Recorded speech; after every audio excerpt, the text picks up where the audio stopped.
Hello and welcome to Đồng Nai Radio and Television Station. The People's Committee of Ho Chi Minh City has recently sent a written request to agency to cooperate in responding to the new variant of Omicron, including the entry observation. According to the document of the People's Committee of Ho Chi Minh City, the city police are assigned to assume the prior responsibility and coordinate with Department of Health and other related agencies to strengthen the management of people entering the city. Leaders of Ho Chi Minh City also asked departments to actively prepare plans for different situations, avoid being passive, continue to strengthen measures to prevent and control the pandemic, and at the same time quickly recover the economy. In addition, district and the Thủ Đức city also need to urgently implement the regulation on coordination in management as well as taking care of zero cases at home and at COVID-19 treatment facilities.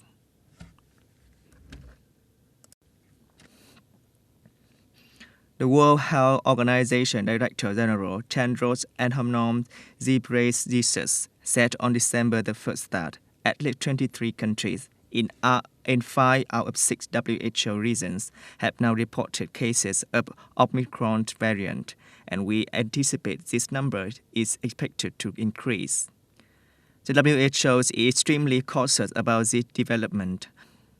On the same day, a WHO top scientist, Surya Swaminathan, confirmed that current vaccine can be effective in preventing severe cases of COVID-19 despite the presence of the Omicron variant. The World Bank and the Organization for International Cooperation on Migrants forecast that remittances to Vietnam will continue to increase despite the impact of the COVID-19 pandemic. Accordingly, the amount of remittances to Vietnam this year is estimated at $18.1 billion USD, higher than $17.2 billion USD in 2020. With a number of 18.1 billion USD, Vietnam will rank the 8th in the world and the 3rd in Asian Pacific region in terms of remittances. The total of remittances from low and middle income countries increases 7.3% up to 589 billion USD this year. In 2022, remittances are forecast to grow by 2.6%. The biggest threat to economic growth in general and remittances in particular on a global scale is a rebound in the number of COVID-19 infections and reinstatement of travel restrictions.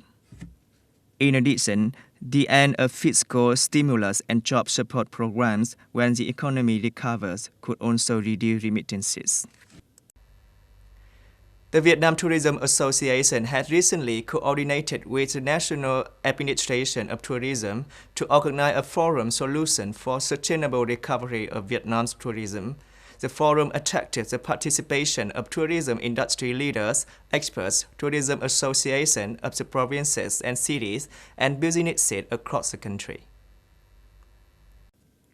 According to experts, the pandemic had gradually been under control, but there are still unpredictable risks, forcing the tourism industry to apply solutions to restore tourism safely and sustainably. Currently, many localities are starting to open up for tourism, ready to welcome tourists back. It is also the time when businesses need to anticipate new tourism trends to gradually restore tourism.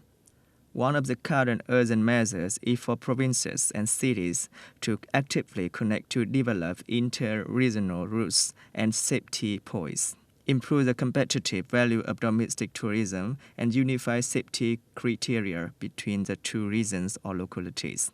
In particular, localities and businesses should not choose too many destinations, but need to be selective and focused.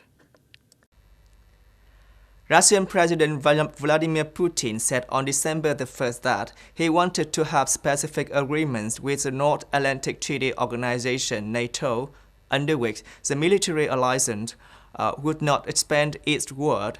Putin's statement came amid accusation from the West that Russia was planning an invasion of the Ukraine.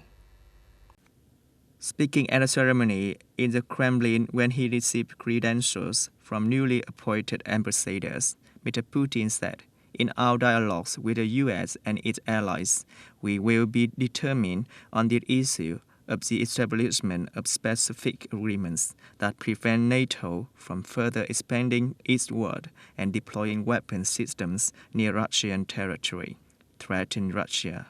We're proposing to start practical negotiations on this issue." Putin also said that Moscow was seeking legal guarantees, saying that the West had not fulfilled its obligations and ignored Russia's concerns. That's all we have for today. Thanks for watching, and I hope to see you next time on Dong Nai Radio and Television Station.